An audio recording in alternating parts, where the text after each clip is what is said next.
Welcome, welcome, welcome, everyone, to another adventure into reality. Today is a live call in show. If you want to be a caller and have some time with me, go into the show description. Also, link is posted in the chat room. We are open to many questions. You can talk about anything and everything with me. As a quick topic to bring up, I want if people have been listening or hearing about the drizzle, drizzle, sizzle, sizzle movement and how it's warped and taken over pop culture. How toxic femininity and toxic masculinity have reached their extremes. Are we at the peak of the culture war right now? So, something for you we can bring up as a topic also. All right, Joel, let's spin up the wheel of callers and see who's going to be our first caller. All right. Cameron, you are on the air with Andrew Bartzis. Cameron, are you there? I think so. Hi, where are you calling from? Chicago. Chicago, welcome to the show. What do you want to talk about today? I'm just at a place in my life where I feel like things have been repeating themselves, kind of going through a Groundhog Day type of day where every day is pretty much the same. Mm-hmm. And it's getting kind of annoying. Okay. But for a while I was very happy because I was a student at the Chicago School of Metaphysics, and I spent like 7 or 8 years studying in that type of environment, and it was very good. But ultimately, many students left, and the remaining students and teachers that were still there were kind of divided up amongst 3 schools for one class. And we kept having to go to different locations each time, and it just got to the point where I couldn't get to class anymore. But while I was studying, I was practicing meditation, concentration, undivided attention. I was keeping a dream journal, and I was having tons and tons of experiences. Like every week, I would have some new types of spiritual experiences that I really enjoyed. Mm-hmm. So, Joel, you're going to have to mute. We got your screen door in the background. So, part of the journey. Right, somebody was having screen doors. So, part of the thing is going to a school versus self-practice. In your time of going to school, what type of self-practice did you do, or daily practice? The practices that they had us do on a daily basis, we had 10 different exercises that we did. One of them was concentration, basically focusing on a candle for 10 minutes of undivided attention. One of them was doing an affirmation in the morning and night. One of them was keeping the dreams and analyzing the dreams on a daily basis. There was meditation for 30 minutes a day, which had a whole long process and how to get into a deep state of trance. They also had exercises with the eye movements to kind of like just get your eyes to be able to focus and hold a steady position in meditation. Mm-hmm.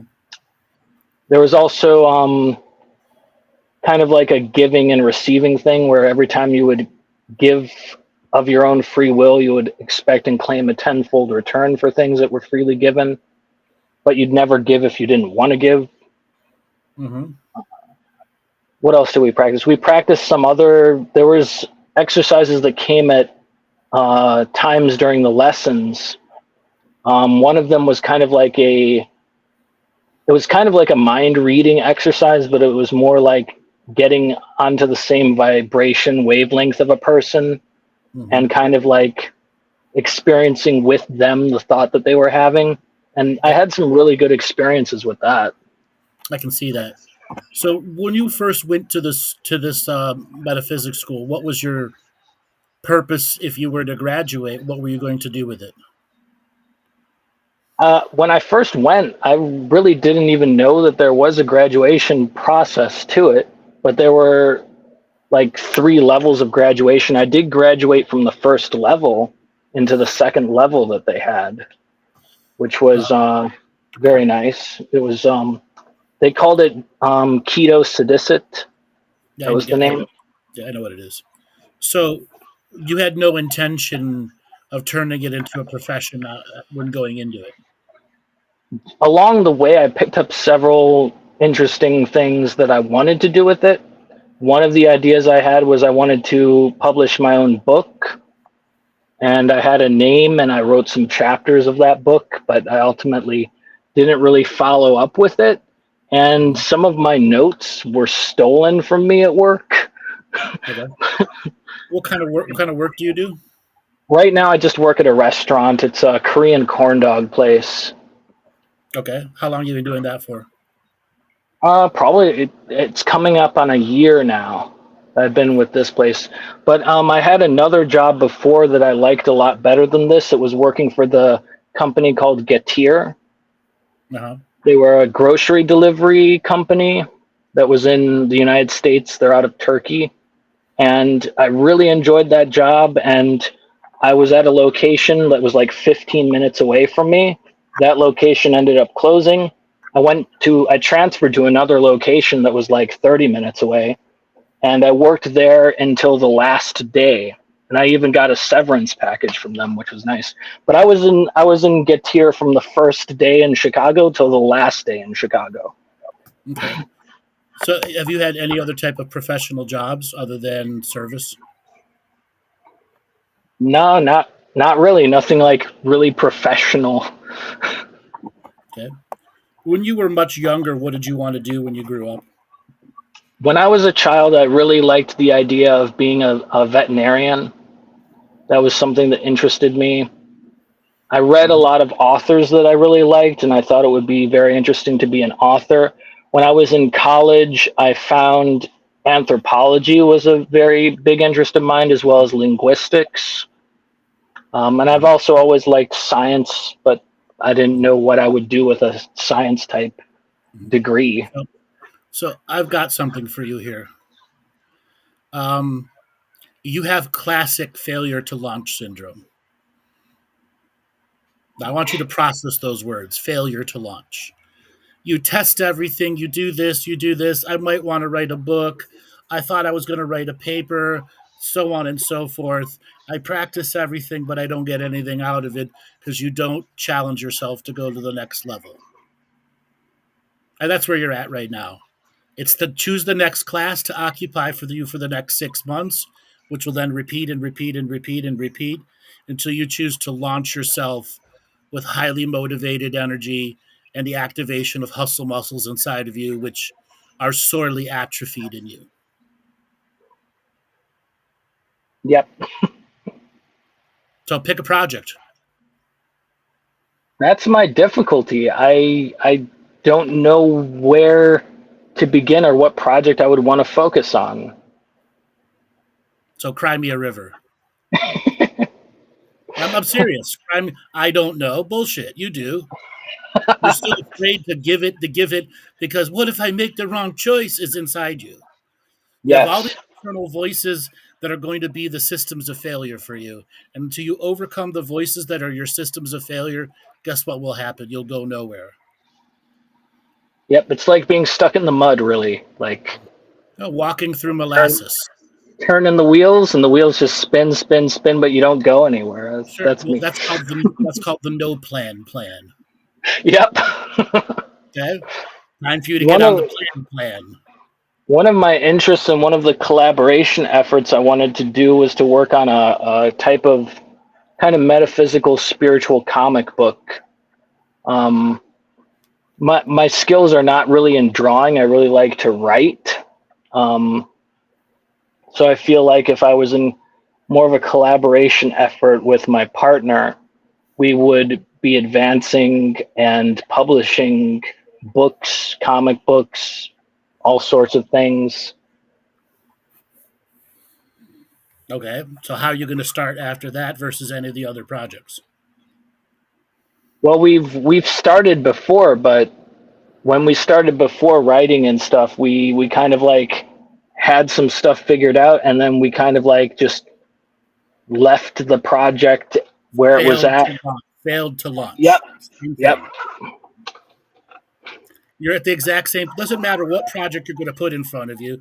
The systems of failure have already won, and until you're ready to challenge your systems of failure, any project you put in front of you is just a repeat, repeat, repeat, repeat, and there's going to be no winning. How do you follow through and get that project?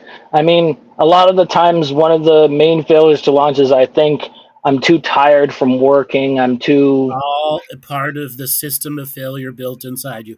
I don't have enough energy. I have to save money. I can't do it because of this. Arguments for self defeat, arguments for limitation. Every time there's an argument for limitation, you must create an argument for success. And that's how you counterbalance the systems of failure, by creating systems of success.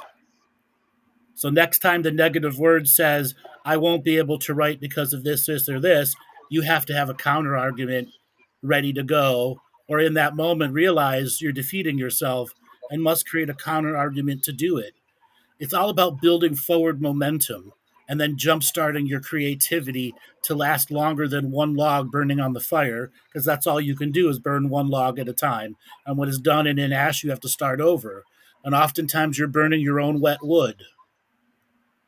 It never really gets hot. It's always smoky, always distracting. The passion fire never gets hot enough for you to burn away the excess water, which is taking away from the creativity.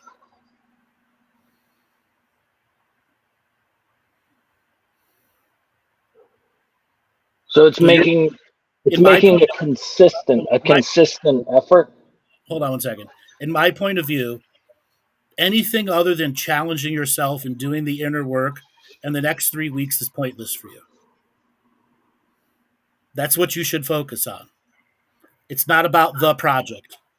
It's about getting the energy, the passion to do one thing and get a victory at it, and then start over, do one thing, get a victory at it, start over, do one thing, get a victory at it, until getting victories at small things is easy for you.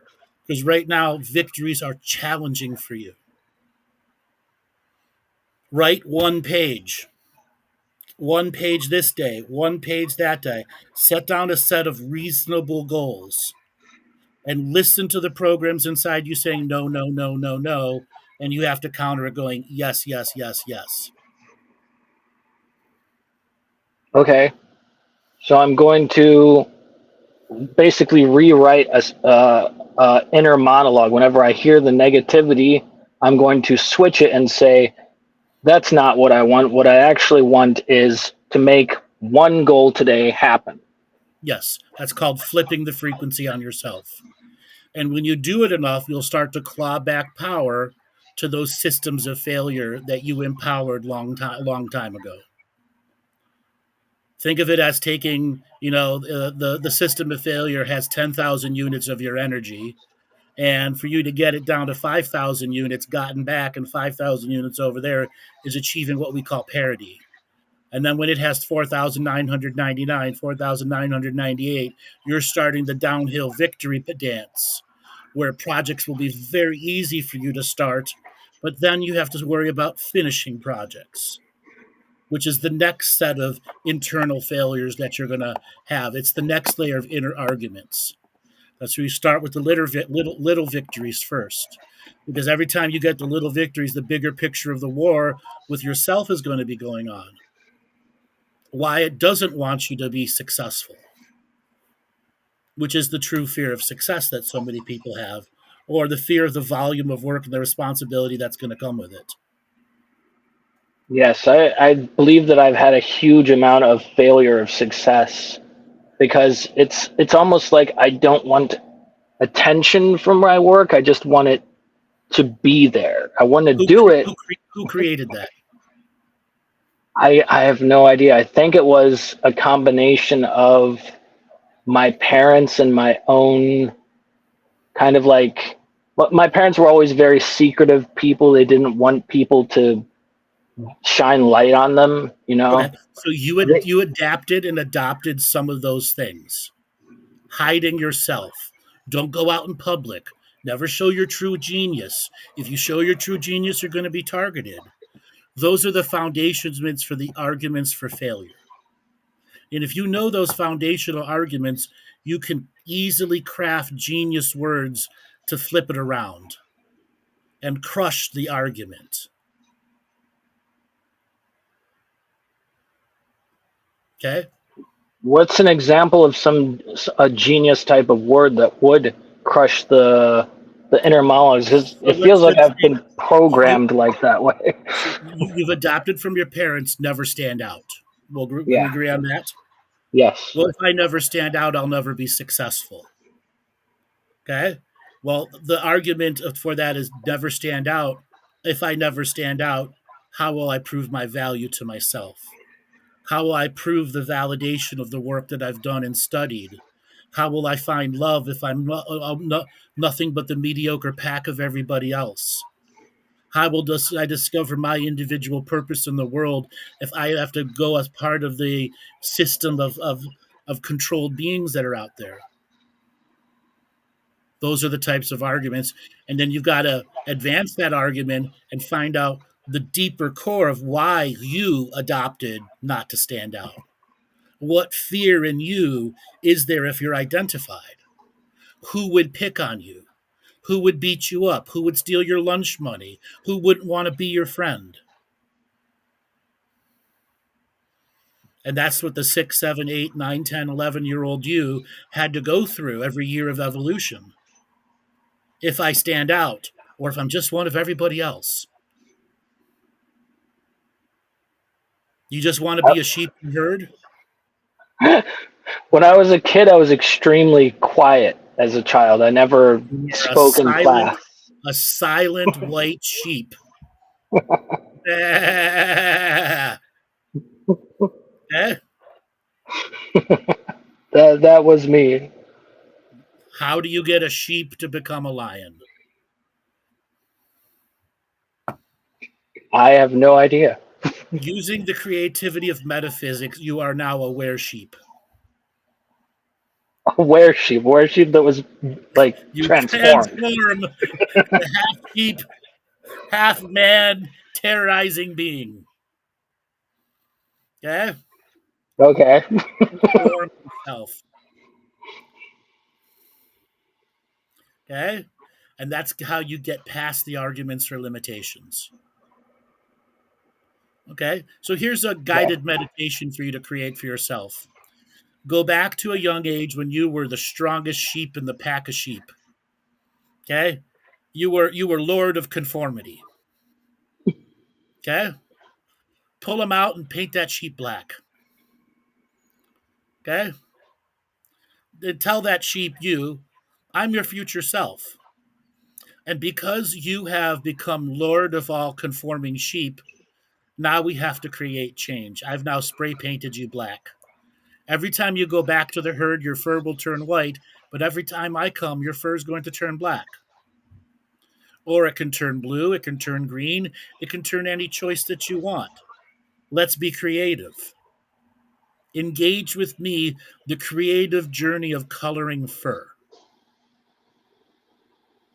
So you are engaging with your past young conforming self to deal with just color, because it knows it could always go back to the herd of sheep and its fur will turn white, or it can stick with you and discover the colorful world of self-choice. Encouraging your inner child that's in you today to start adding more color to your world and not the limitations of the arguments that are there.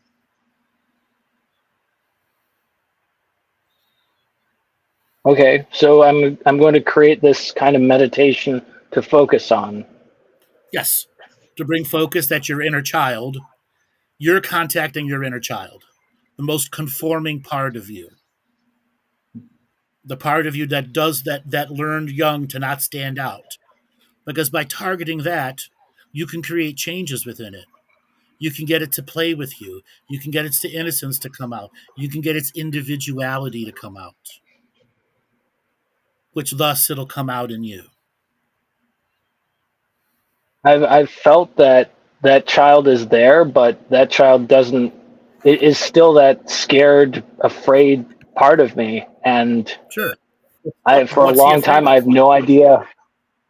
They're afraid of a lot of things. One of Make a them is, list.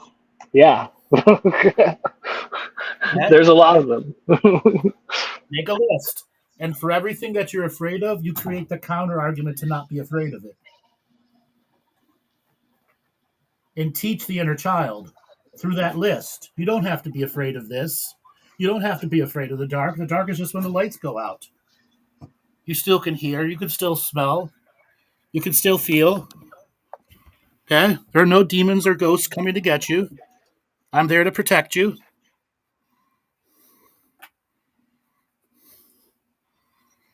See how the different ways you can get the child in fear out of fear. And after a while, that can become a powerful mantra for you.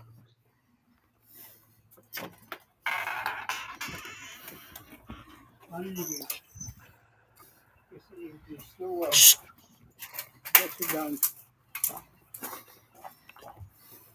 Can you see how powerful those techniques can be? Yes. In dealing with the inner child, the inner work, what do I do when that child just completely refuses to like even look at me? You know what I'm saying? Force it. Do I just offer force it? Force it. Force it with love. Okay. Because And I'm the older version. no, I'm you're the sovereign version. Or the sovereign version. okay, the attempt at it. Okay. Okay. Another way to do this is you get in front of that little child and you go, I am your future self. What proof do you need? I know what's coming for you tomorrow, the day after, and the day after. What proof do you need, child, that I'm your future self? And then you upload it to his mind. And you go, we are here to create change, change that you can take one step at a time, change that I will show you how affects your future.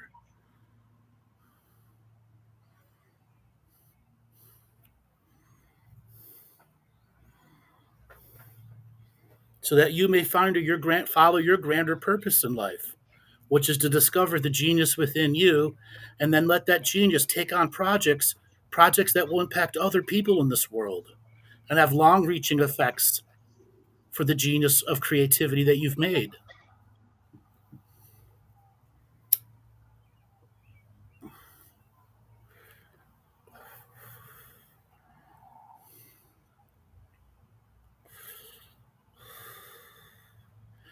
All right, brother, I got to let you go. I'll move on to my next call. Okay. Thank you so much for your suggestions and your help. I You're think welcome. Yeah, they're very helpful at this time. you're welcome. Have a good one. All right. A lot of people connecting to that person and they're talking direct to them.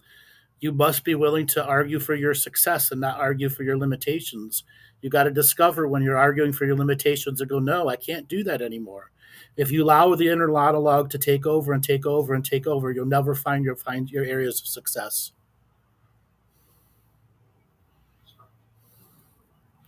All right, Joel, let's spin up the wheel of callers and see who is next. All righty. Let's bring X-Man in. X-Man, you're on the air. X-Man, are you there? Hello, yes, can you hear me? Yeah, where are you calling from? I am actually in India right now, but normally I live in Australia. We've talked before. What's going on with you? Yeah, I don't know, I just like to talk through the next stage of my journey, I suppose.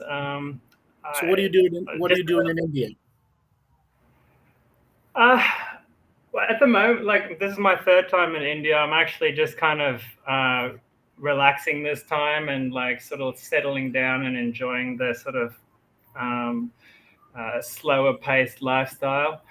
The last couple of times I was here, I was doing a bit more exploring and, diving into the ancient mythology and ancient mysteries and stuff. Mhm. But yeah, so now I'm reaching a point where I'm going back home, and it's been a long time since I've sort of been in civilization, working and the normal thing. And so I'm wondering why it is that I, I have these ideas of how I want to approach my re-entry into civilized life. I've been I sort of studied to be a doctor for 6 years, and then I dropped out and I started traveling, just to experience life, not sit in front of a desk anymore. And been a traveling hippie for about 10 years now. And it's time for some projects to get back into it. My ultimate goal is to be a organic / biodynamic farmer and create nutritious food for the people. But in order to get there, there's a few stepping stones monetarily to get there. And I'm interested in IT, web development, and cybersecurity type stuff. And I'm currently studying in those kinds of fields. But I found myself lacking in motivation or distracting myself recently rather than doing my Take a study. pause there. Take a pause there. So I've identified a set of words in you that you've repeated a few different times that you've given a high level of extreme power to, and that's returning to civilization. Yeah. So have you Well, I become kind of feral? dread it, to be honest. No, shut I, up, I shut up, like shut up, being on the shut up, fringes. shut up, shut up. Quiet. No, no, no, no. You're getting roasted now. Have you become feral? Yes or no? Um, I don't know. Okay. Whose opinion Quiet, are we quiet, quiet, asking? quiet, quiet, quiet. You don't get to ask questions here. This is me helping you out right now. You are a person who has created something that is the obstacle for all future success for you. And the term is civilization. Hmm. My advice for you is between now and when you get home in the next 2 weeks, you do the inner work about re entering civilization and you found the part of you who went feral and doesn't want to come back. Because if you don't, you will not be successful in the world. You want to be a biodynamic farmer? Guess what? You got to sell crops to someone. You got to have a successful business at it. If you just want to feed yourself and be a hermit on the off grid, what's the point of living for you doing that? Who's going to be your Yeah. friends? Who's going to be your family? Who you're going to share your victories and triumphs with? Yeah. Re-enter civilization. That is the sole work you should be doing in the next 3 weeks, because you have all these other projects, all these other systems set up that if you get over re-entering civilization and you find the civilized self and get the feral self out of you, you'll be successful very fast because you have a natural genius in you who understands what hard work really is, who understands what studying is, who understands what hustling is. But civilization has gotten in your way. Now you can say all you want. I needed to deliver that to the heart of your soul so that you couldn't defend it right away. Thank you. No, that makes a lot of sense, actually. I'm just wondering what it is about civilization that I'm so apprehensive about. Like, I know I love people, but I guess I feel like we've been done wrong with bad We have. leaders everywhere, We have been done wrong. and We have been done wrong. yeah, and Did you let it get how to can you? I be Did it authentic in a did it system that is because sort of against me? you got to rediscover your heart. It disheartened you. It disheartened you Yeah, to the moment where the hermit was real, and the victory of the hermit was to take you away from civilization, thinking that you could be a prepper doing it alone, surviving the end of the world in metaphor.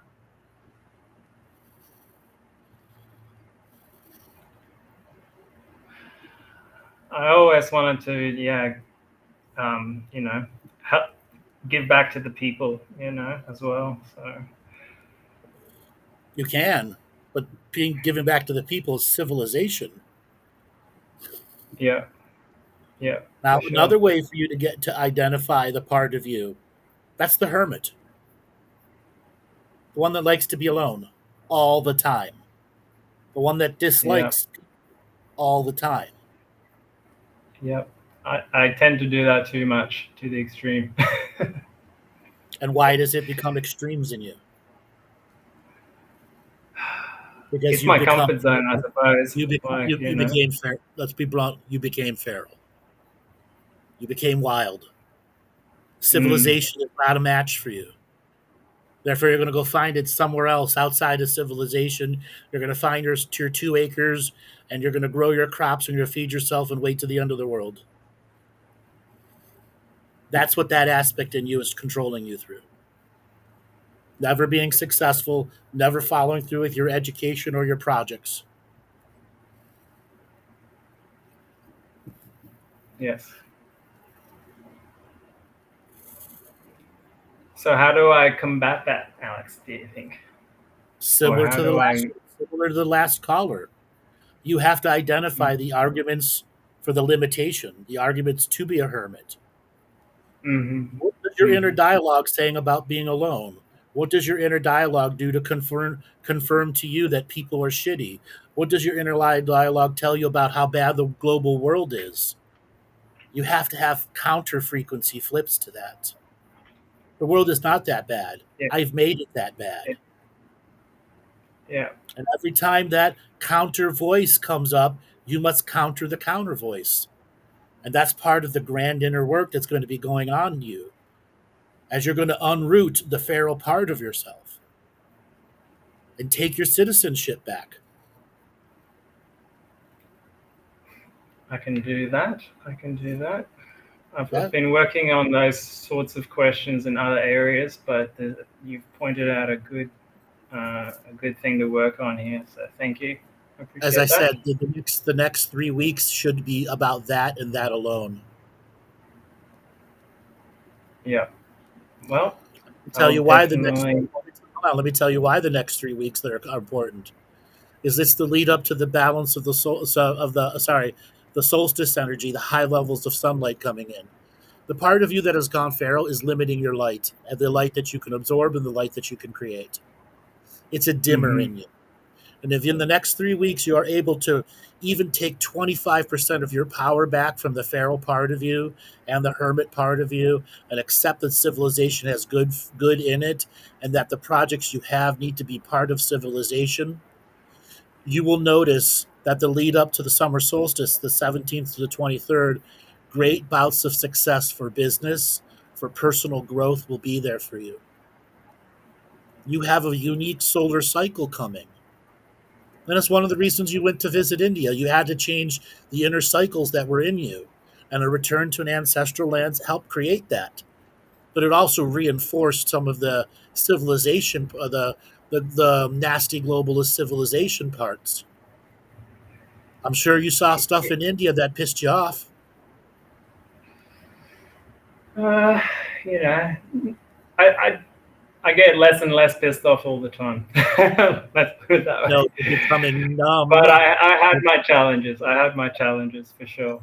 You're becoming Oh, numb to them, and that numbness is just forcing the feral part of you. mm-hmm. Okay?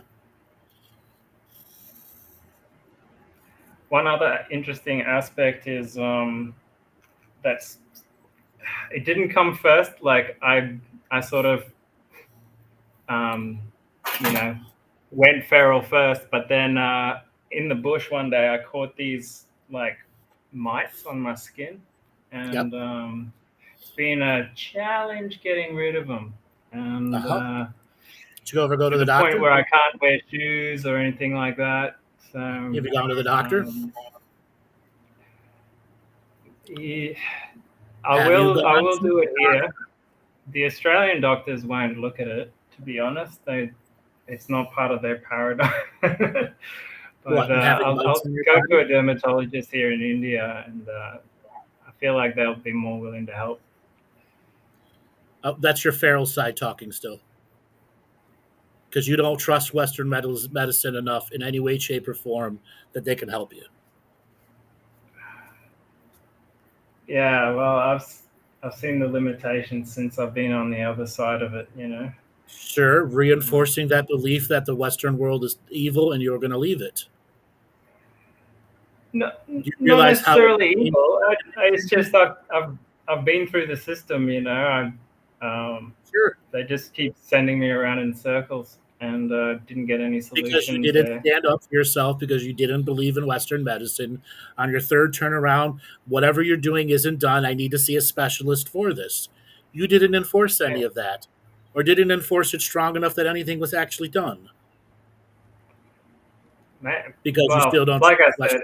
maybe Australia and specialists weren't the best option because, like I said, it's not part of their paradigm. Then make I it, spent then like make it, then make $6,000 going around different specialists, and it then just make it part of their paradigm. And now the energy is I had to pay for it. Okay, it's gotten to the point where I'm just gonna have to get my own microscope and prove it to them, you know. no, okay. You don't think the irony is you were hiking through the bush and you got mites that they can't get rid of, going feral? You see the I irony? think it. Oh yeah, totally. It's hilarious, Okay. painfully hilarious. Especially now that I can't wear shoes and look like a professional person, you know, because of it. Well, have you ever thought about purging all the clothing and all the bedding and everything that you have and starting over? Oh, absolutely. That's my weekly practice. I purge everything. Like start brand new clothing? Yep. I never wash my clothes. I only throw them out um, for the last year or so. And I've tried all the normal medicines, ivermectin, methrin, all that, and nothing has done the job. Everything has like Have you tried done using a little anything? bit, but Have you tried using anything like pyrethrin, which kills yeah, all yeah, insects and bug kind? yeah, yeah, done all that. Like I use it only in uh, sort of emergency areas right now, like inside my ears and nose and stuff like that, to keep them out of there, because that's where it really hurts. Because if I use it everywhere all the time, they just get tolerant to it, and I can't. It doesn't do Okay. anything. But You're what saying you're has getting tolerant. Hold on, you get tolerant to pyrethrin? no, the bugs do. They because they breed so quickly. Their turnover rate, they adapt really quickly to whatever you throw at them, right? And so yeah, every Western normal thing that they can give me is basically being used up. And what So I'm do they give considering you, now is these they lay, hot springs do, in Turkey. that's not going to do anything Uh, for you. That's not going to do anything. Are they laying eggs inside your skin? no, on top. So like they burrow into like hair follicles, and but it's only when they move around on my skin when they breed. And because I sort of have a shower every day, I can get the moving ones off and not have them breed, so I can keep it stable. But Have you to tried going actually into get have you to tried embed, have you tried going into the ocean? yes. But the problem is I have to be in for like longer than 8 hours, and it gets too cold for me to stay in Right. that long. Here's um, one more thing for you to choose: a flotation tank. There's 1,000 pounds of Epsom salt into yeah, 200 I gallons of tried water. that as well, actually. And what happened was, because you don't put your eyes under the water, they just all moved off my skin into my eyes, and it was bad. And Well, it did work, kind of work though, but you can go um, under the water. Just keep your eyes closed and yeah, have a towel ready for you when yeah. you come up, So I and you keep need dunking my own. yourself. I basically should have my own like sort of blow up flotation tank. Hey, yeah. So, question for you: did the flotation tank clear them up at all, or not? It made them move around. It didn't clear them up because they got to go somewhere, right? These things, they don't just die. They're like army tanks, little tiny army tanks, and they moved around. Which is, I'm gonna be blunt with you. This is a ghost. These things? Well, that's what the doctors keep saying. This is a ghost. But this is a ghost. It doesn't feel like a ghost, mate. Like, I mean, the physical signs are there. Bumps on the skin, pustules, you know. Even up into my sinuses they go. And, this is a ghost. This is a ghost. Stop treating it like bugs and start treating it like a ghost. How do I treat a ghost? Prayer, cleansing, spiritual cleansing, bringing in more light, getting sunlight on your body as much as you can, absorbing inner light, turning the light on in your skin, rejecting its capacity to get inside your central nervous system, and stop. The ghost is activating parts of your dermis system to feed the bugs, and it's just haunting the bugs right now. This is a ghost. This is not just street mites or bush mites. Nah, yeah, it's unlike anything in the literature. I mean, the closest thing this is a ghost. How is that possible? You've listened to this show a while before, right? Yeah. No, look, I've seen ghosts and aliens and stuff, but it's so real. Seeing them is one thing, doing something about them is another. You have to generate large volumes of light. Mm-hmm. Your meditations and your prayers have to bring spirit back into you. Here's the interesting part, because they do react to energy. Because like I did Vipassana, and whenever I get into a deep state of meditation, they start moving around like crazy. Which is with the bugs I can't handle. Out of my meditation. And it pulls you out of your meditation. Yes. Yeah. Classic. Yeah. Classic ghost. You have to maintain high vibration, high frequency. So what do you suggest when I'm in the meditative state and they start trying to pull me out of it? You got to say no. You're not going to win. Have you ever done Wim Hof breathing? Yep. Use Wim Hof breathing to overcome them, and that you're part of the Wim Hof. Part of the secondary thought is I am sending this breath as light to my skin to reject this ghost manipulating these mites. I am rejecting its power over me. I'm rejecting its existence in me. I'm rejecting it as darkness and as I generate light. Intense light that burns the ghost away. Okay. I will try that. Okay?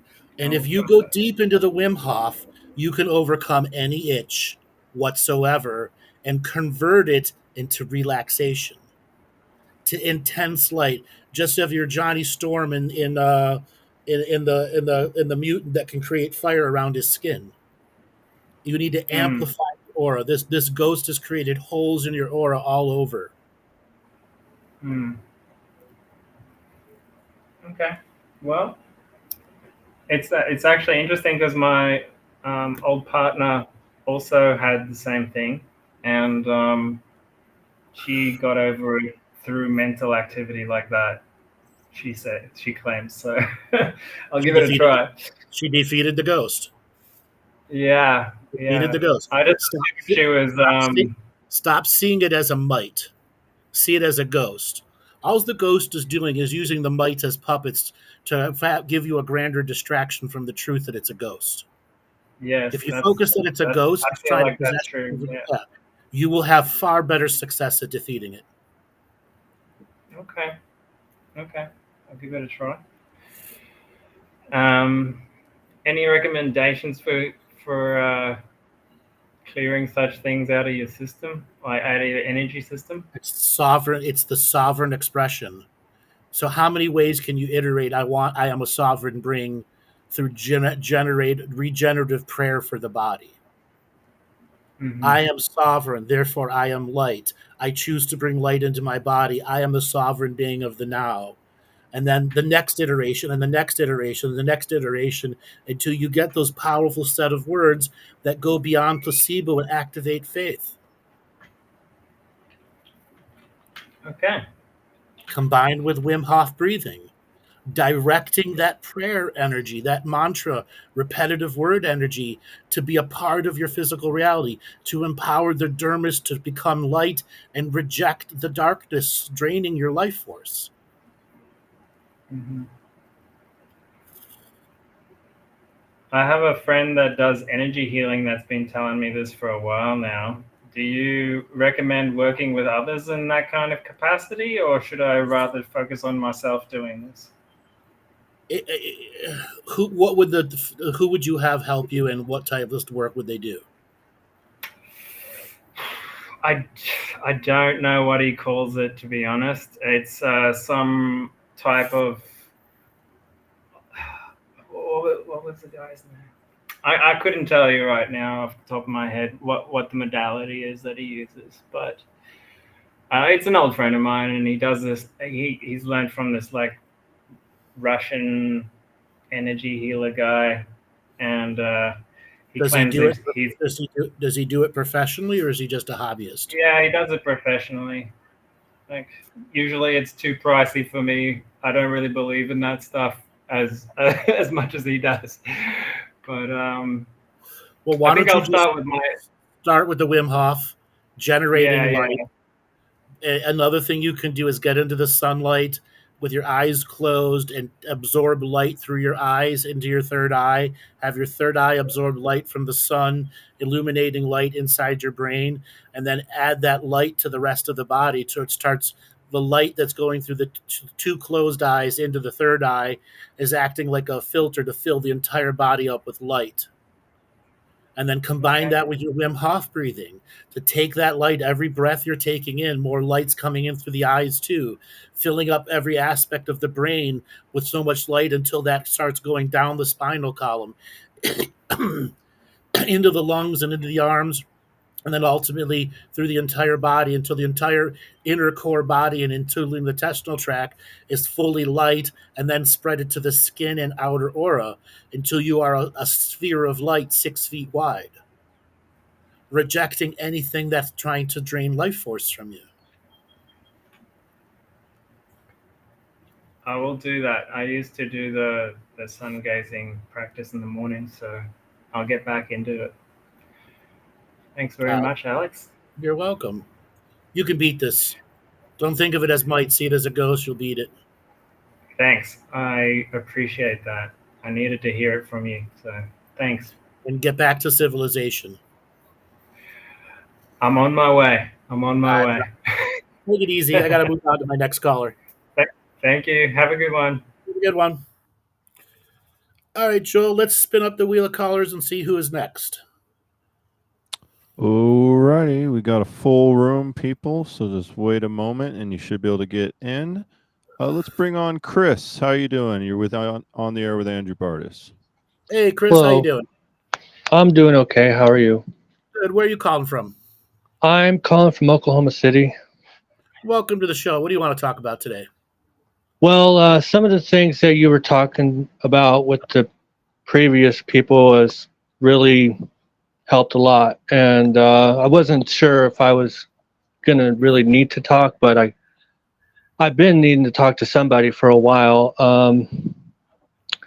So I'm trying to start a channel, a YouTube channel about a concept that I've been working on for a couple of years now. And I'm struggling to think of how to introduce this concept. I get nervous just thinking about it. What's the concept? Well, it's about the infinite mind. Okay. I don't know if you're familiar with that. Yeah, I am. So What's going to make your content different than anyone else presenting similar content? Right. There has been plenty of people that has somewhat similar, but so far that I know of, no one's quite come up with anything exactly like mine. So my Again, opinion, hold on. It's not about go ahead. opinion. What in actuality is going to make yours different than other content?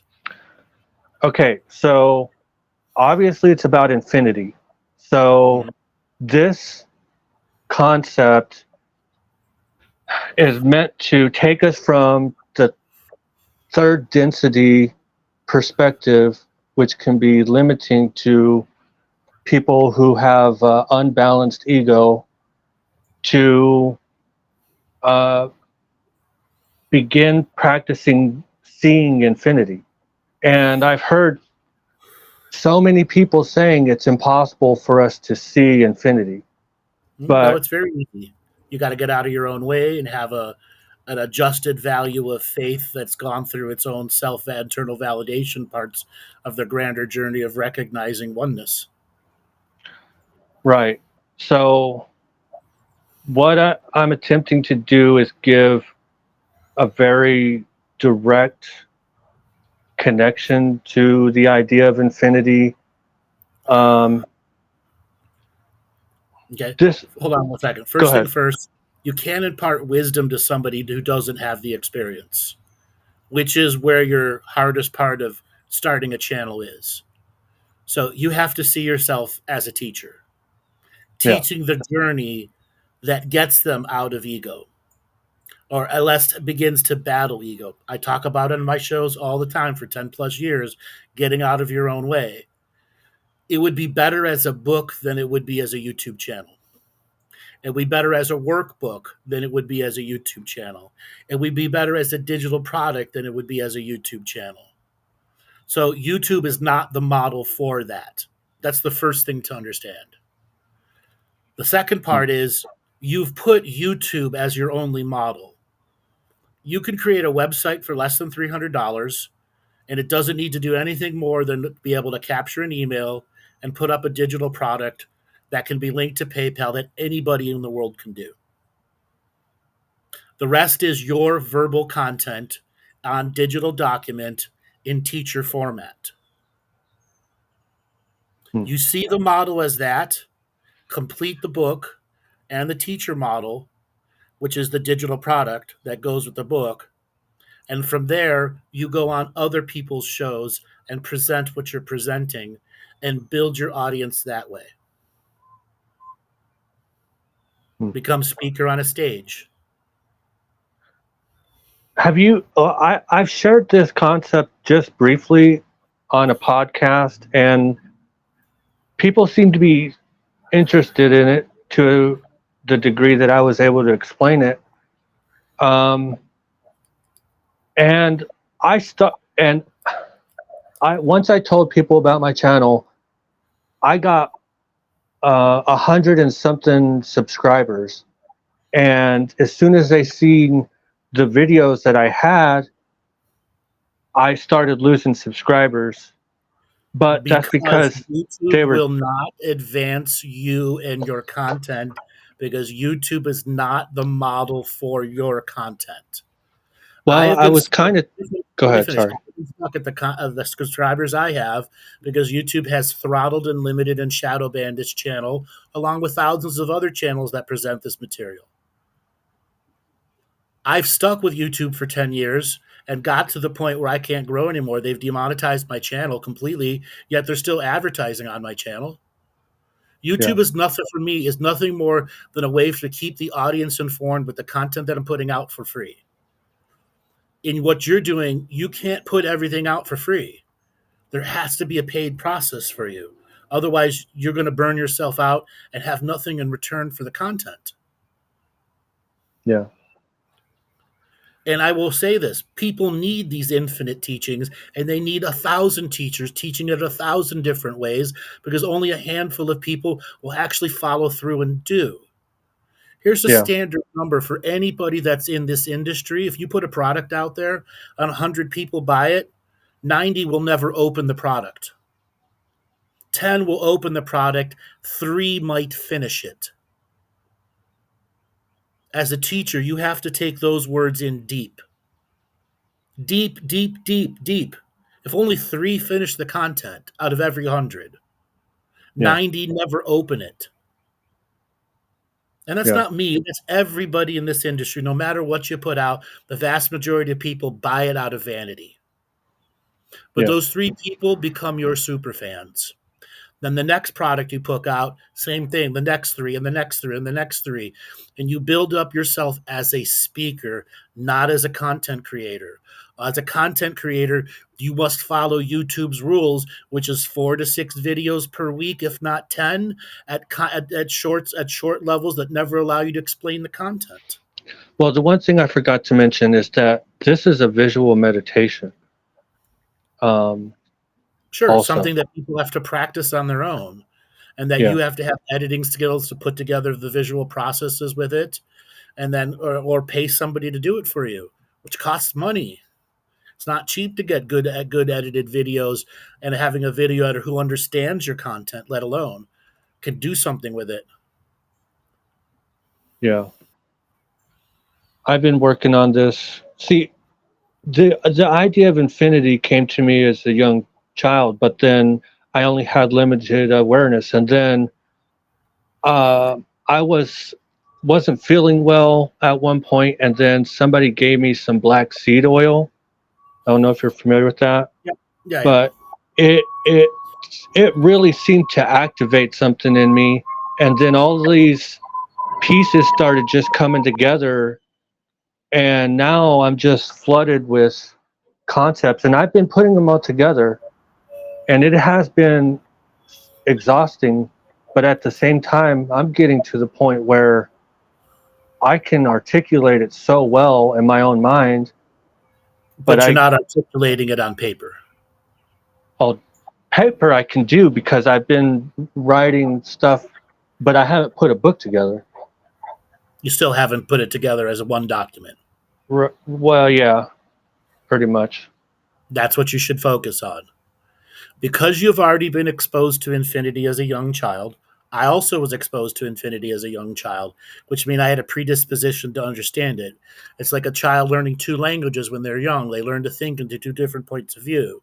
You have a multidimensional aspect built into you. That means you have a better quality of translation of the 1,000,000-letter alphabet versus the 26-letter alphabet. And Spirit speaks to us in the 1,000,000-letter alphabet, and you have to translate it down to the 26 letters. What you need to do is to start getting out of the rest of the teaching energy and get into the I need to organize it so there's a logical progression that's not at my level of understanding, but for the student's level of understanding that's coming into this, allowing you to use your multidimensional reflection. So when I first thought of it, how to get to connect to infinity versus how you do it today, and then have the instructions and steps in between there. Well, I would like to just give you a very simple, brief description real quick. It won't take. So when you're starting out in the 3rd density perspective, see, I printed out a copy of each chakra and what it would mean from the 3rd, 4th, and 5th density. So when you're very first starting out, all I'm asking a person to do to start this meditation is pick a simple object. A square, a circle, or any other object that you feel comfortable with, and then imagine it stretching out into infinity in a straight line. Just to start. You've already failed right there. Okay. People are not that creative. You have to give them a large variety of creative exercises so they get past the process of, am I making this shit up or is it real? The vast majority of people are going to be coming to you with broken faith. You have to take into effect broken faith before you give any technique forward. Yeah, this method is not for a total beginner. Let me finish. You are already at the master level. Yeah. And if you explain it at a master level, no one will get it. I'm at a master level from my own perspective. And what I'm trying to help you understand, the model of YouTube is wrong for you. You've got a new model. If you want to be the master presenter, present at the master level. Stop presenting for little children. Okay? Yeah, and that's what I had in mind. Anybody who is interested in this concept would already have to be approaching 4th density. A 3rd density, you're not going to understand this. No, they're going to reject it. Yeah. Okay? So present to me at the master level. Don't hold back. Don't worry about the rest of the audience. Oh my goodness. I will understand your terminology. Okay, to give you a simple example would be No simple. Give right, me a right, right. Just a concept of love, and anybody's concept of love, whatever. But I'm talking about my own. So I have been comparing many different things to infinity for a long time. Okay. And then I felt like I was losing my mind because I didn't know how to develop a foundation and a step-by-step process. Mm-hmm. So I once heard somebody saying, if you ever feel lost, start at the beginning of whatever you're working on. That helped me realize all you got to do is take a simple object and stretch it out into infinity in straight line. And now, obviously, people just beginning can't imagine infinity, but you can imagine the vanishing point at the end of the line or the horizon line. No, they can't. You're already hold on a second. You're already presenting at a lower level. You started off high. You got to maintain that I can match what you're trying to say. Don't lower your genius explanation to simplify things. When you oversimplify things, you will lose people. People cannot understand that there's a vanishing point. You would have to explain that to new people. Right. And the way I'd say that is, just like the normal sunrise and the horizon, that's the limit of how far an average person can see without trying to imagine infinity. So I'm going to tell them, no, you're not going to truly be able to imagine infinity. But eventually practicing this method will help you. The vanishing point will eventually disappear. And that's when you're ready to go on to more complex perceptions of infinity. Okay. But any simpler than that, I haven't thought of a beginning level. But okay, I'm going to talk about what I was saying about love. I took this all the resonance that I've built up of practicing infinity, even after I figured out this beginning stage. I did a meditation on love, and I got to the point where I started feeling vibrations all over my entire body, and it started getting pretty intense. And then I did stop, but I just wanted to test out what would happen if I used all the experience that I have with infinity on the concept of love.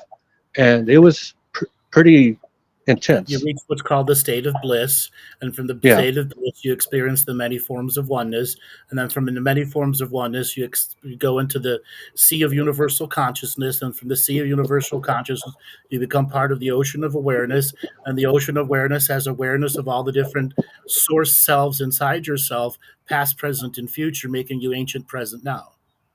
Yeah. The multiplicities of now. Without time as a reference. Right. And I forgot what I was going to say, but I'm going to try to push you. Go to a higher level of explanation. I just kind of set the bar with you with the statements that I made. Go beyond the message of love. What is the next part of the teaching? This concept has taken my imagination so far. It's amazing. And that's what excites me so much. It's not imagination anymore. It's multidimensional vision and sight. Yeah. It seems like I'm seeing a lot of signs from, I guess, my higher self. And it seems to be urging me to share this concept. And I'm a humble person, and I don't want to think of myself as somebody particularly special, but I recognize that's a limitation on infinity. That's stopping your infinite perception and point of view by allowing humble to become extreme. You Yeah. are special. You were special from a very young age. Accept that and accept the responsibility that comes with that. As being a teacher in a modern age that's demanding teachers step up and put forward content for people to consume. Wow. Thank you for saying that. I was I feel, you. I was yeah. you. And then before I was you, I was me, a little 9-year-old kid going through my unique experiences, opening up to what infinity told me, Yeah. what potential futures were for me, and that if I limited my infinity, I would never open up to my grander self. Taking off the filters that were created by my parents and my home cultures. Yeah. I feel like I have a new perception on the physical world that people don't appreciate. Sure, because you're playing with idiots. Yeah. You're playing with people who pretend to know. You got to play with the masters. That's why I challenged you from very beginning to say it as a master. Stop boiling it down for the morons. Stop boiling it down for the pack of sheep who will never become a black sheep. Yeah. Stop. When I first started in this industry, every marketing person I ran across, everything said, you've got to boil it down, got to boil it down. And I said, if I boil it down anymore, you will lose the essence of the teaching. And you are exactly where I was in 2014. Stop It, boiling it down. and I've Boil it up. gotten to the Make point it where harder. everything that I come across, this perception of infinity seems to be a filter for as soon as I hear somebody that doesn't know what they're talking about. And I mean, I don't know everything, but No, neither do I. I got so much, perception of higher awareness that it doesn't take me long to recognize, things. But Right. Which is why I said to you, stop scaling it down, scale it up. Make it more yeah, complex and more complex and more complex until you have been challenged with complexity at the highest levels. And from there, reflect at what is too complex for even the super geniuses out there. And from yeah, there, you extrapolate what level of complexity you want to write from. yeah. Well, I wish somebody had told me that in 2014 versus wasting all that time, effort, and energy with people who didn't know what they were talking about. well, what I've learned is, okay, there's, according to where I'm at now, there's this first stage of a simple straight line, and then the next stage is the height of the fourth density, which is the heart chakra, where you unify infinity into, yeah, you put it into unity. Yeah, but that leap of faith to unity in the heart there has to be a foundational understanding of human-based traumas that keep the heart separated from the mind. That's why the teachings themselves are separate than the philosophy you're trying to present, because the teachings have to have a foundation of how to get past the negative programming and traumas that people have for them to Oh, get back into that faithful connection that allows them to make the leap into the heart. yeah. So one other thing I want to run by you real quick is, I don't know if I'm right about this. This is what maybe I need your help with is, once you gain enlightenment with this concept, your old self, you're going to still have to work on that. Your Absolutely. old, And you're yeah, and you will lose enlightenment and gain enlightenment every day. yeah, It'll be an ongoing teeter-totter battle of every day maintaining enlightenment versus being a human, maintaining enlightenment versus a human. And what you're going to discover, you need to be a human first, and an enlightened being in your off times of being a human, so that you maintain your human connection and do not become a hermit. You yeah. have a And mission to be in this world, not a hermit, as a teacher. And that means you must maintain social skills. You must have the capacity to talk to people, open up a conversation, and not be bashful and afraid. yeah, So you must balance the human while you are exploring the higher spirit. yeah. And part of your journey is writing it into a book, getting it into one document, and from there revising that document 2, 3, or 4 times. And then print your book out self published. Don't go to anyone, they will only bastardize your content. Yeah. And then you write the second version, the third version, and the fourth version is what's about your expanding understandings of how the structures of the universe work. Creating your own terminology. I created my own terminology: ocean of awareness, sea of consciousness, understanding the trinity of eyes. The two eyes go into the third eye. How that third eye can create a vision, but that vision will be limited by the placebo. Am I making this shit up or is it real? At what point are you not making this shit up and it's real? Those were my terms. You have to create your version of those terms to help people understand that they're not making it up. And then have an understanding of what broken faith is and how the infinite amount of forms that it comes in. And that presenting infinite teachings is ultimately to help people of broken faith, which is 70% of this world is broken faith. That means you are absolutely a very valid teacher to this world because you will help people heal broken faith.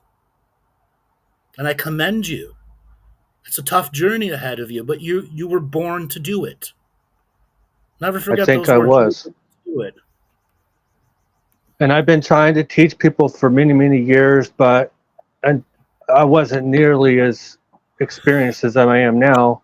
So I had so many instances where I've been shut out and it stifled my voice. Sure, because you hung around the morons and the idiots who are trying to make you distill it down to easy thoughts, and it's not an easy concept to get.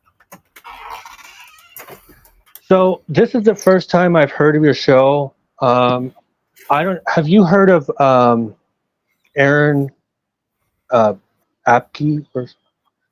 No. Well, he's another YouTuber, and he's he talks about balancing the ego and stuff like that, and third, fourth, and fifth density and all that. It's just one of the channels I watch, but I've been trying so hard to balance, myself for a while because I do realize it is important before I can help anybody. How did you find out about my show? I was looking for live streams, and my YouTube channel, I primarily watch stuff that is about balancing yourself and chakras and densities. So I have so many channels that I go through trying to get this into my head, Mm-hmm. So how did you find me? Yeah, you just popped up all of a sudden. Like that happens to thousands and thousands of people. I've been doing this show since 2012. Right. I've been doing a call-in show since early 2013. I have 14 years or 13 years of call-in shows that you can go back and listen to. I have countless number of products, and I have a thing called contract revocations. Have you ever heard of that? Spiritual contract revocations? Something for you to explore.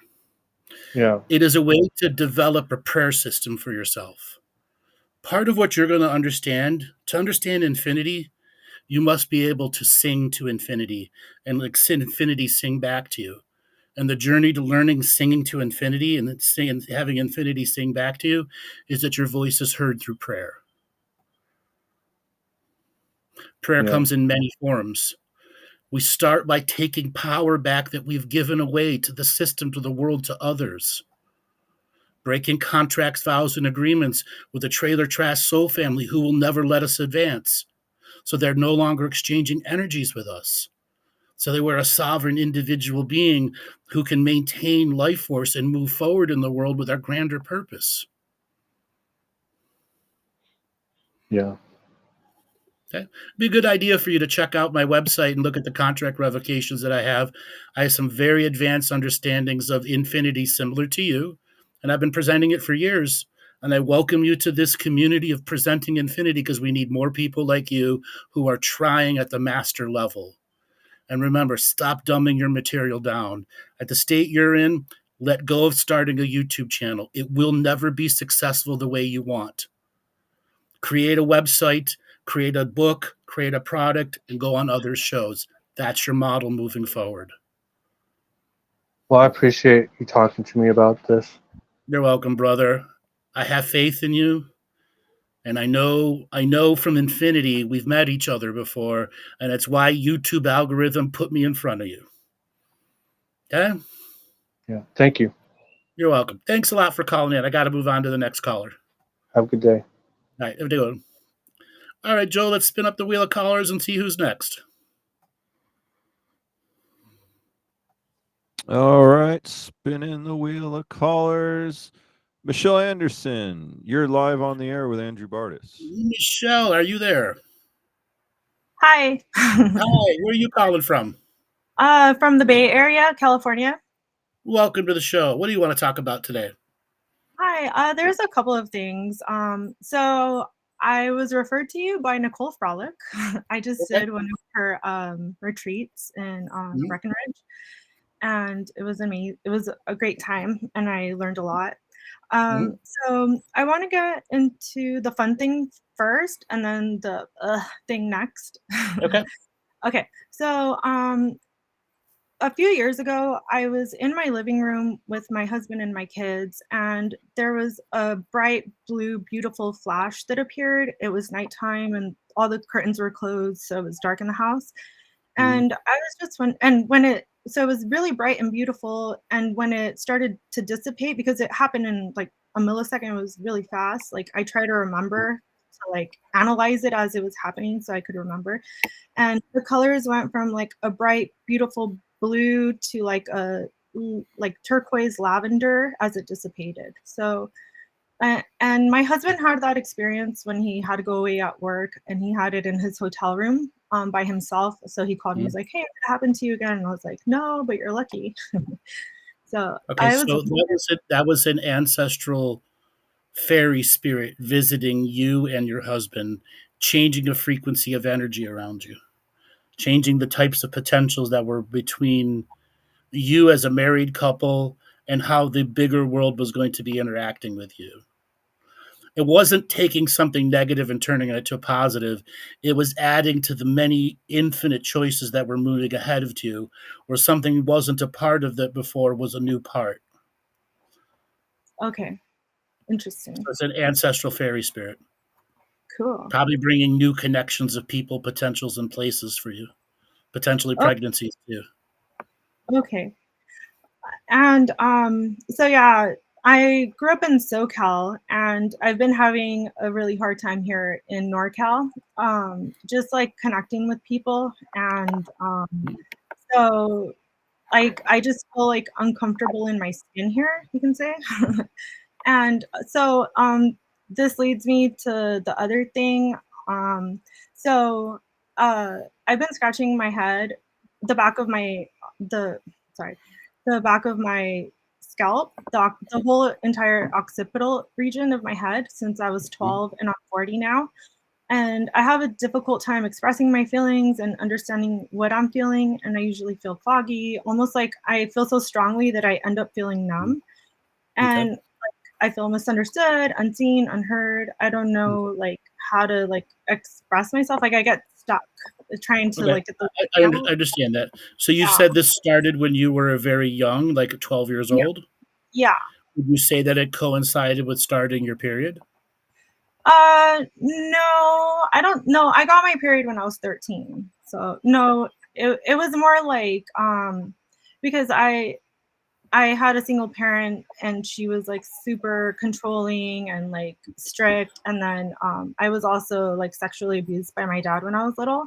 So I think which would mean all the more reason that when your high level of potentiality through puberty came out and chemicals and hormones were flowing through you, you had to put yourself through a limitation, which is the creating of the pattern of fog, because the divine feminine in you had to be suppressed at a young age because you were abused at a young age. This is classic abuse suppression syndrome. And yeah, so I've never understood it, and I've been trying to heal it all of my life, and I just don't know how. Okay, I'll help you.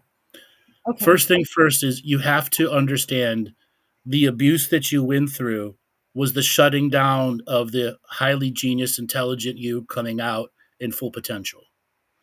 When you then went through your puberty and you had to go through the chemical understanding as a human woman that sexuality would be something real for you, even though your initial experience of it were based under abuse that you didn't understand, okay, which created a separation between the divine feminine you, which then created the wall of fog you created, so you didn't have to accept the feminine power.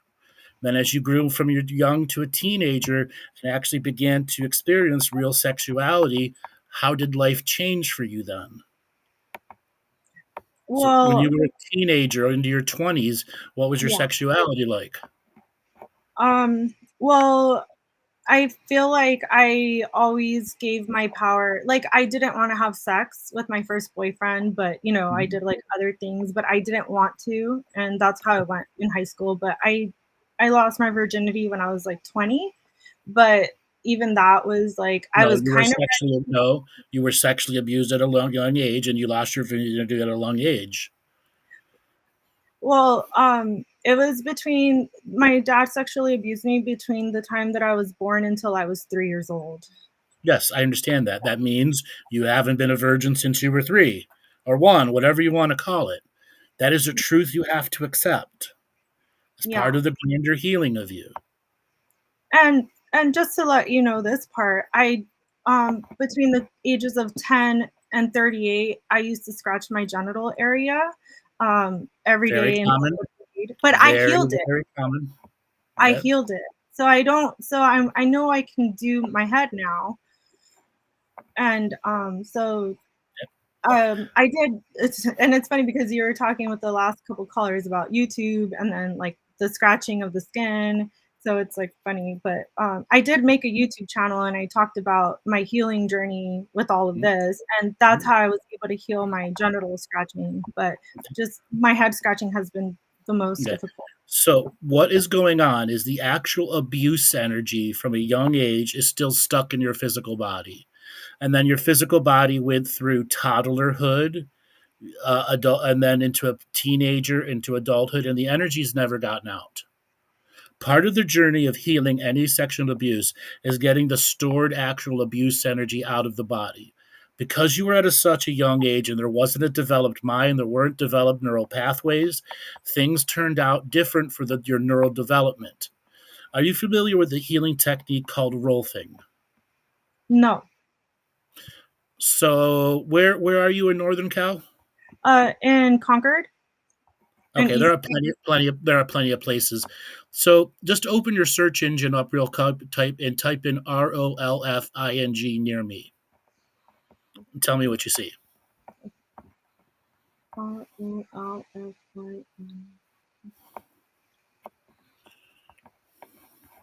So ROLFING.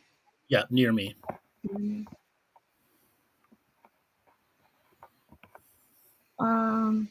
Yeah, there's one in Lafayette. That's pretty close. And What does Walnut it say?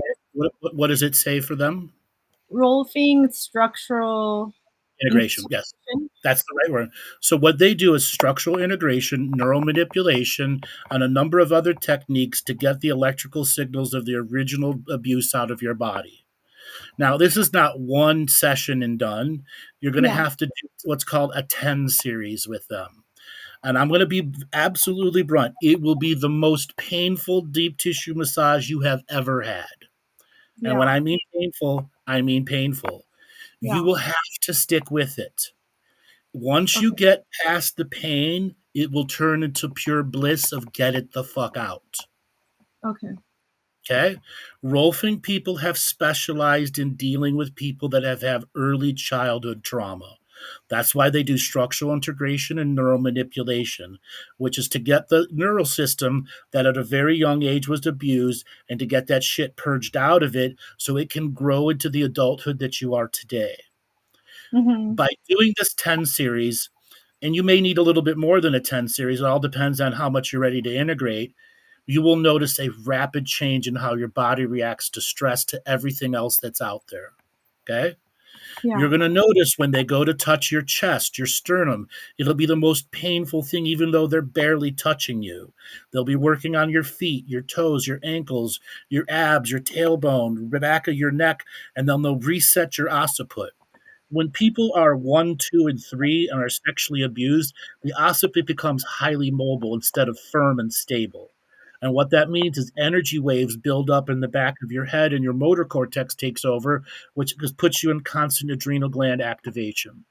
And the neural manipulation will help stop that and solidify the back of the skull plate to be in staying in one place and readjust the sagittal suture so your brain pressure stays normal.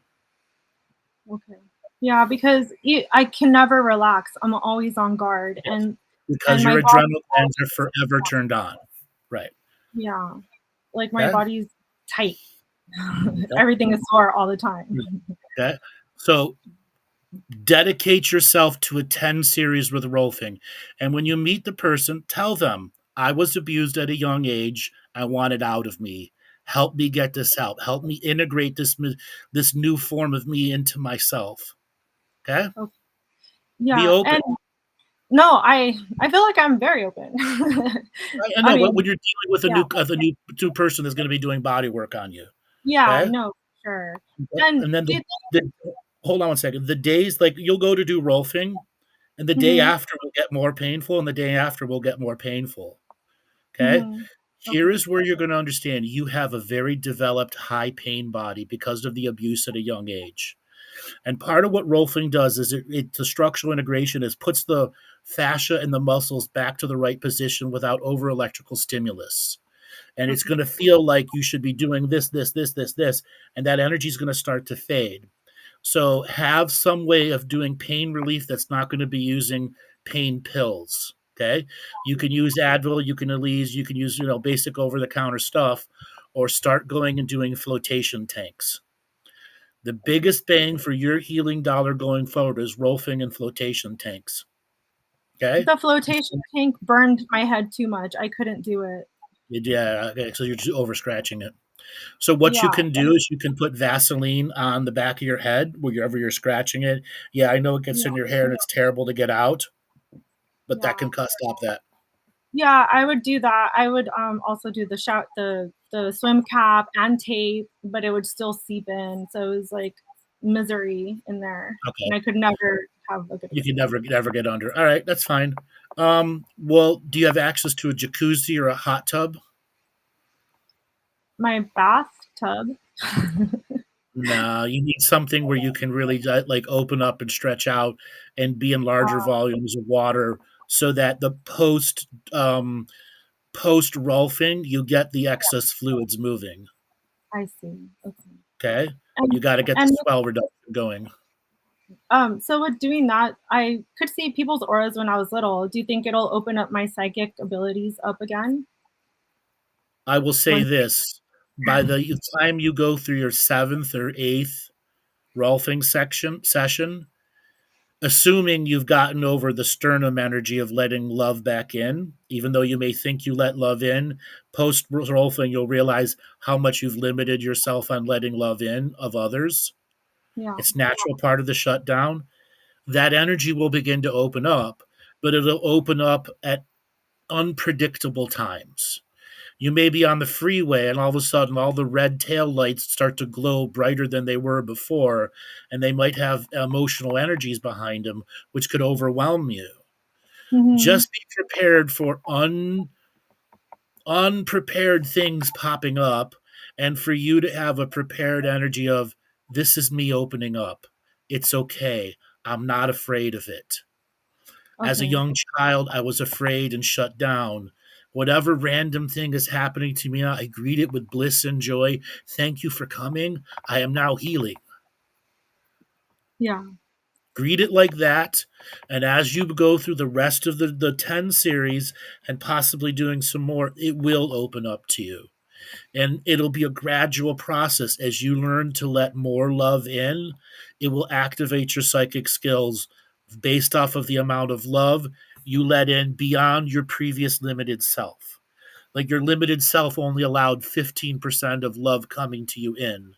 When you Hmm. get to being able to accept 30% of love coming in, that's a massive change for you. And then when you get to being able to accept 50% of the love that's coming into you is another massive, until you've reached a point you can allow 100% of another's love into you. In each stage, different forms of psychic skills will be opened up to you, and many of them will overwhelm you. And you just have to greet them, thank them, and not be afraid of them, and then develop techniques to work with them. Okay. And one last one. So the last time I had something psychic-ish happen was in 2020. I heard like an electricity noise coming towards me, and it entered through my feet and went through my body. And when it got to my head, the vibration and the electricity noise was like extra loud and hard, and then it exited my head. So can you tell me what that was? That's the abuse energy coursing through you. And the funny thing is, that day my grandma had a stroke and she died a couple days later, or aneurysm or something. But it's funny that it was connected to her. And Yes. it's his mom, my dad's mom. Yeah, I understand that, because it's ancestral energies that had been shut down before, and that's why it went through your brain like that, activated through the motor cortex. The motor cortex should not be running your psychic skills. Your vagus nerve should. And this is what happens when people are young and get abused. They detour everything through the motor cortex. Okay. Okay. Yes. Thank you so much. Thank you. Okay. I really appreciate it. I cannot stress to you enough, as fast as you can get a booking and an appointment with that Rolfer, go and do it, and sign up for the 10 series. Be upfront with them. Understand that the pain is going to come. Sign up for 1 session a week. If you can do 2, do 2 in a week. But understand, if you overrush it, you will begin to reject it. And what you'll discover, there are some very deep internal programs that are going to want you to stop doing it. And whenever you do it, you go, bitch, I'm about to beat you because I'm not going to quit. Yeah. Okay. So two per week. If you can, you don't have to rush it, though. That's the key. Okay. You can do 1 a week. If you can maintain 2 a week, do 2 a week. Okay. But the person will also tell you 2 a week is too much for you, because they'll have a better understanding of where your body is at. Because what's going on is you're allowing more and more of your soul into your body. The abuse at the young age has limited your soul to 10% access to the body. And like a pair of stretchy pants, your soul can't fit into the body right now, and you got to get stretchier and stretchier body pants. Okay. Yeah. Okay. Yes. And as they release the electrical constriction on the body and the fascia, more and more of your soul will fit into your body, and more of your natural DNA activation skills will come forward. Okay. I'm excited. Well, good luck. Yes. Thank you, Andrew. You're amazing. You're welcome. You're Appreciate welcome. it. Thanks for calling in. All right, Joel, we got time for one more caller. All righty, Lucy, you're on there with Andrew Bartzis. Lucy, are you there? Yes. Can you hear me? Hi. Yes, I can. Where are you calling from? I am calling from New Mexico, and I am quite surprised that I got on. You made it. What do you want to talk about today?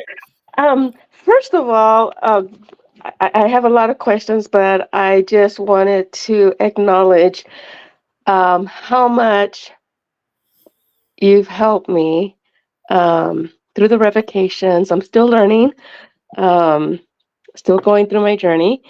And I learned about you back, I think it was 2019, when you did a session, or you were being interviewed by, oh my gosh, Laura Eisenhower. Yep. And that was when I first heard of you. And to give some backdrop on that, I had been contemplating a lot about, the universe, where we come from, what is the purpose, et cetera, and had been learning, hearing a lot of YouTube, and getting oversaturated by that. And at one point in time, I took a class with George Kavasilis, and it was absolutely wonderful. Learned a lot in the meditation, but I also wanted to expand more. And one day I was doing consulting at the time, and I was in San Francisco, and I just sat on the corner of my room and said, I just need to know how we got here, just about the universe, who is this prime creator, et cetera, et cetera. It's just all this. And it's like, I'm done with all these YouTubes. I'm done all with this because everything is so different. Everybody has their own perception of it. And I just want truth. And literally like a couple of days later, somehow, some way, you appeared with Laura Eisenhower. I didn't even know who Laura Eisenhower was at the time. And she was interviewing you. And I was like, wow, who is this person? And I went in YouTube, or I went on Google and found your website, and I started to listen to the 20 episodes that you had done. And I was blown away. I was like, this is what I've been looking for. And I felt within me that it was truth and a different perspective of that than everything that I've actually heard. And I've listened to those 20 episodes, probably each one of them probably about 4 or 5 times now. And each time I listen to it, I gain more and more insight. And it's like, wow, I listened to this like 3 times, and each time I listened to it, I learned something new. And it's just been so helpful for me. So thank you for that. And then from that, I ended up taking or purchasing your 5-week course. So I do have to say that I was very consistent, up to the 3rd week, and I felt, okay, I really need to soak this in, and then got into working again, and I've come back to it now and been listening to. I listen to the revocations now for coming close to, well, since 2019. So I have specific ones that I listen to every day, and I've heard you say, record them in your own voice, which I have, but I think because I said them back in 2019 and I've been hearing them since, I think I need to re-record them because I feel like I've changed from then to now. Right. Yeah, and that's the natural the progression. You've listened to yourself. Oh, Yeah. well, can I do better? After listening to it 50, 60, 70 times, you're going to know what parts to do better. And the next time you go to read it out and the recorder button is red and blinking at you, turn it on. Yeah. Touch infinity. Find the faith in you and know the next 50 times you're going to be listening to it, is it better? And Okay. it is. I have certain one of my own recordings that I'll go back to 2013 because there's a unique signature frequency, Andrew, that existed then and only then and will never exist again because it was only meant to exist then. But because I recorded it, I have a forever, ever present remembrance of that frequency. That doesn't mean I won't grow. It was something unique to my personal growth and how the audience would be reacting to me. It was a unique frequency that spanned beyond time and space. Okay. And what you'll discover, you have those moments too. And that's why recording yourself multiple times as you develop and develop and develop, you'll see these unique signature marks of the old you telling the future you, you're doing it right, and do it more and never stop, never give up. Yeah. I wanted to ask because I've asked several people about this, and I guess I haven't really felt for myself a clear answer, and I was hoping that perhaps maybe you can give insight to this. I was at one point I was meditating, and I had this white luminescent cobra appear right in my face, like very, very close to my face. And I stared into it. I wasn't afraid of it or anything like that. But I could see like the diamond scales of this white cobra, and we were staring at each other eye to eye. It never stuck out its tongue or anything like that. But there was one point where I said, "You're beautiful." And when I said that, turned into luminescent and it disappeared. Mhm. And I was kind of wanting to know what was that? That was your divine femininity telling you that it's there in that moment of high frequency. And oftentimes, Kundalini awakenings, you see the snake rising up out of your tailbone. Sometimes it's two snakes, sometimes it's one snake. But as soon as you recognize it, it turned into divine white light. It was the presence of your higher self giving you an inner validating moment that the divine feminine was flowing through you very strong at that time and to do something with it. Hmm. Yeah, I mean, and this was back like after doing some of your revocations and going through. I had not gone through your class at that time, but I had just finished up on um, uh, Cavasilis course and was really in that period of time when that occurred. That means Um, all the good work was paying off into you in that moment. And what mhm. the presence and the acknowledgement of it was is, what are you going to do with it? Yeah. So with that, and I've heard several of your videos and where you've been interviewed and taking back your sovereignty and so forth. And um, back in, I would say maybe I know when the crash happened back in 2008, I had lost like half of my retirement right through that whole crash and all. And I'm like, yeah, no, can't have this. And for me, I've always been someone that's very disciplined with money and so forth, and I don't like being in debt and all. But it was during that period of time that I said, look, I'm going to get out of debt. Mm-hmm. And um, it took me a few years, but I did. Paid off my mom's house, paid off her car and so forth, got out of my bills and stuff like that. And since then, everything that I do is pretty much I did I don't a concept of bank on yourself where you're actually your own bank. Um, and so that's how I kind of finance my vehicles and stuff like that. So I actually use my equity of my bank on myself, whole life insurance, and pay for my whatever I need, whether I go on vacations. I paid your course off with that. Um, so Wow. I do that because I just don't want to, and I've done your bank revocations and so forth. So I don't deal with banks other than, just your normal day-to-day banking account and stuff. But I try to purchase everything cash if I can. But if I need to do a loan, I do a loan using my bank on myself concept. So um, because I want to get out of that debt Good. mentality. Sure. Um, and so but with that, I'm kind of in a crossroad because I did some consulting work, did very well.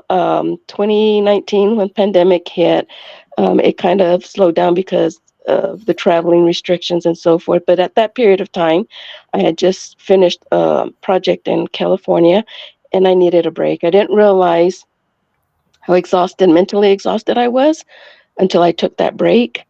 Mm-hmm. And I was only going to be off for 3 months, and that turned into a year. And then it turned into 3 years. And I was able to do that because, again, I was very disciplined and being able to track um, um, that I could be out that long. Uh-huh. When I decided to come back into the workforce, it didn't take it took me like 2 weeks just to get back into the workforce, even having been out for 3 years. Uh-huh. But I'm back in the workforce, and it's been very difficult because during that period of time that I was off, I felt free. I was And able to, the saddle of corporate life came back. and the saddle of corporate life came back, and Okay. I'm Hold on. struggling to balance, what I've learned in these past few years to coming back into corporate and getting sucked back into that whole, What what type of corporate work do you do? right now I work for University Foundation. It's a So nonprofit. nonprofit, All right. which So hold on. You have nonprofit corporate world which is the worst of them all. Oh, okay. Okay? The worst office environment of them all. That 3 years you spent off developing yourself, recovering, created a highly vigilant, sensitive you. And Hmm. you return to the workforce, and your highly vigilant, sensitive self hasn't turned off, which is why it's very tough for you to work in a toxic environment of a corporate a foundation like that. Hmm. Okay, is there other work for you that isn't a nonprofit? Um, in the town that I am, there it's very limited. It's more like a service type of industry here. Uh-huh. Um, Yeah, but you could I get would back have to to go your back to consulting if I really wanted to and branch out. And what type of consulting work was it? I did system implementations, primarily like in the HR area. Okay. So I've worked My advice is to you is go back to that. really because it was long hours. Doesn't matter. Okay. Still contract job that you get and go here and there, and you can chart time off because you are fiscally balanced person. Yeah. You work 4 contracts a year and that's it, and Yeah. maintain your money and never have to feel that I'm wasting money or not saving anything. Hmm. Because you have that fiscal responsibility gives you the freedom to choose what contract you take or pursue. Right. Where before you took whatever was in front of you until you burned out. Hmm. Okay? Get out of the toxic nonprofit job. It will only destabilize you. Wow. Okay. Because the one thing that I was going to say was when I was off those 3 years, I kind of um, told myself that I wanted to get into an area where I would be able to help, and like with students, scholarships and things like that. And having gone through this foundation, it was like, wow, this is an opportunity to I don't want to say give back, but to allow for others to be able to progress, and I'm helping them in that area. And I enjoy what I do. I just don't enjoy the management style that is Right. there. That Because is, it's I think, is very terrible. toxic. It's terrible. As I said, it's Yeah. terrible. It's toxic. Get out of it before it destroys you. Okay? Okay. Now, Okay. when it's about giving back, you know, as a consultant, you can hire people to be consultants for you, and you don't have to travel as much. And it's a way for you to expand your business and find the right people who are on your work ethic level and fiscal responsibility level, that you could have multiple contracts and being earning off of them. And then that allows you to begin to think, all right, how can I give back? I can look at some of the profit that I make from this consulting, and I can go out and do some grant writing, either pay for grant writing or do the grant writing on your own, so you can start your own unique foundation that actually gives the majority of the money to the people instead of the foundation eating up 95% of the funds. Yeah. Yeah. Because I've always been from like a very young age.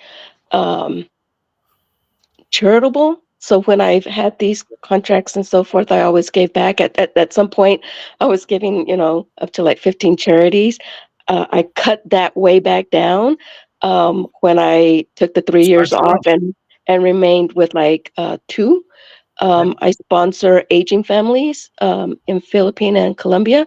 And even through the period of time when I was off, I continued. So I've been with that organization for about 25 years. Um, Okay. with different, but You can still start your own mhm, that has the next level of understanding of how to truly help people out of the situations that they're in.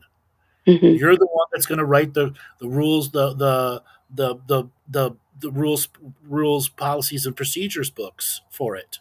You're the one that's going to have the type of moral code that you want for this foundation to have. or this 501c3 or whatever it's going to be. It'll be separate of your consulting company, but it will be intended from the beginning where the infrastructure does not eat the majority of the donations. Mm-hmm. Okay? Right.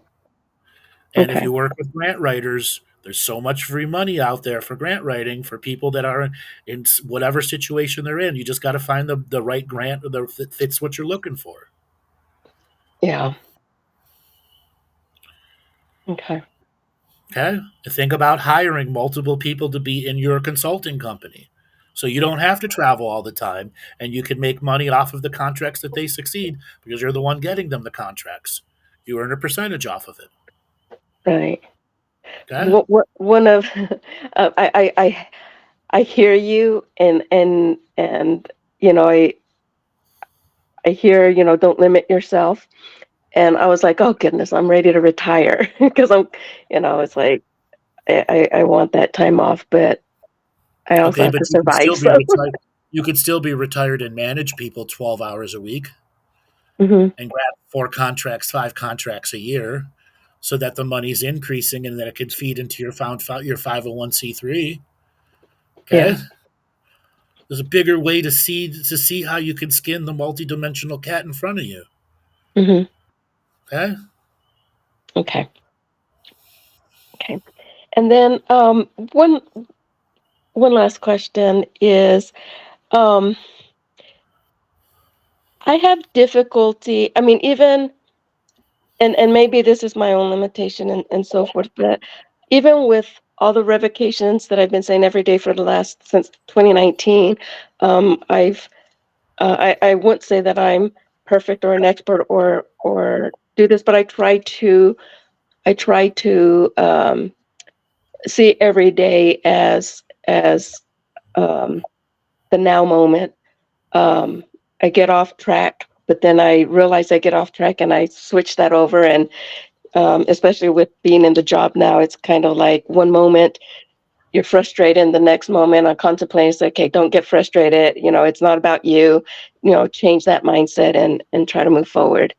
Um, why is it so difficult for me to be able to, I've done like what you mentioned in some of your videos where you put the Himalayan salt behind your back of your neck and through your tailbone to be able to um, dream and do that dream state. But I can't still remember my dreams. That's And because you're too much in your mind and your head and your logic and your fiscal responsibility. okay. And you have given an overvigilance to some of your psychic skills that you don't allow them to turn off because you were burned out and overloaded before, which is a natural response to go to extremes in the opposite levels. And until you learn to relax and have fun again and let the innocent and inner child out, you're going to have restriction action or limited access to your dream space or those types of activities. It means you become far too serious, and the stick up your ass has become a stump up your ass. Right. Okay.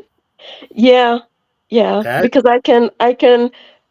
I follow that because when I was off those 3 years, I wouldn't have, when I was in meditation, I wouldn't have it all the time. But when I did have and go into one, I would remember it and it would be profound, like the cobra. Another one I had was where I was flying around, and I can still feel like the wings of the eagle were like sewn into my arms, and I was like flying and Uh-huh. coasting in the air and so forth.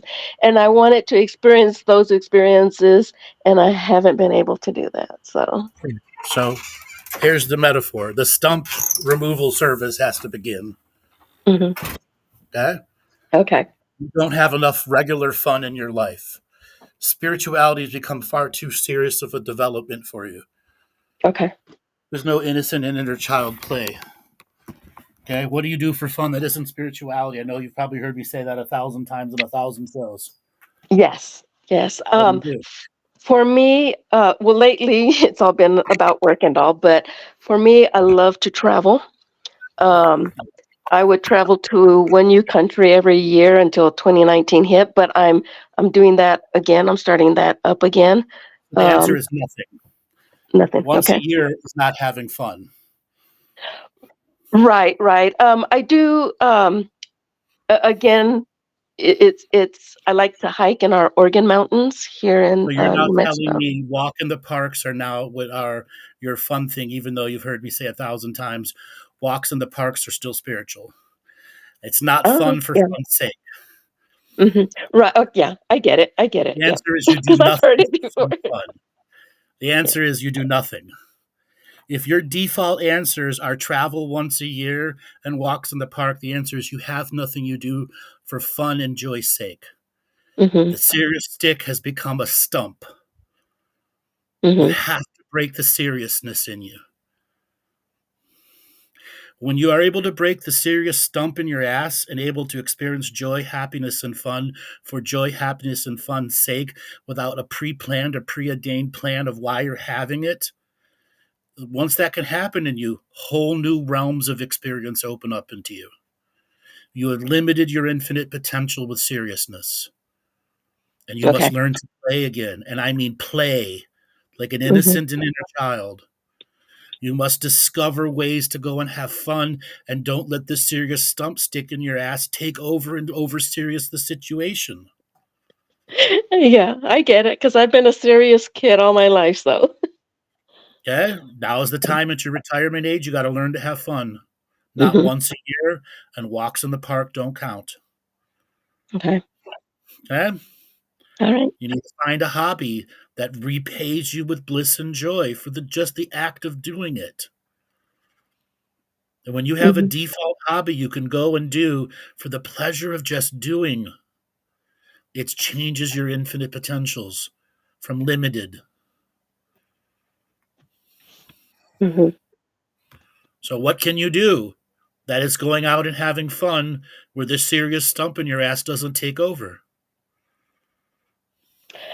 Well, I can do a lot of things. What I can't, what I find myself not being able to do as often. I mean, once in a while, yes. But like going to with friends out to like bars and things like that to drink, I just can't handle the energy around that. Okay. Well, That's one minor thing that you need to have a variety of things that you in the beginning you can tap into until you find that unique hobby just for you. Okay. Do you have any artistic skills?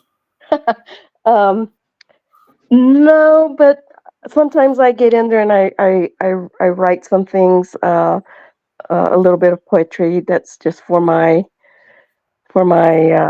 own use. Nothing, Okay. with that. I write down. I don't do it every day, but I do write down experiences of the day and so forth. But That's serious shit once again. You have deluded yourself into not even knowing what fun for fun's sake is. And I want you to hear these words. You've deluded yourself into being serious only. Okay? You have to undelude yourself. You have to choose bliss, joy, and happiness in the subject matters you're moving forward in and not let the serious energy take over. Okay? Okay. Spirituality, the teeter-totter of spirituality has gone, the pendulum of spirituality has gone too far into spiritual side, and you have to let it to swing to the other side, which is opposite of the serious spiritual stuff. Okay? One of the reasons you don't like bars is because you're oversensitive to the energy to it. Okay?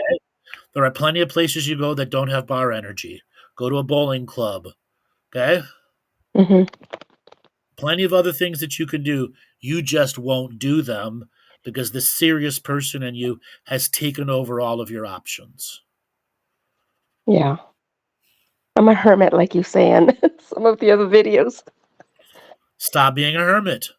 Yeah. Turn in your hermit's card. Stop paying hermit dues.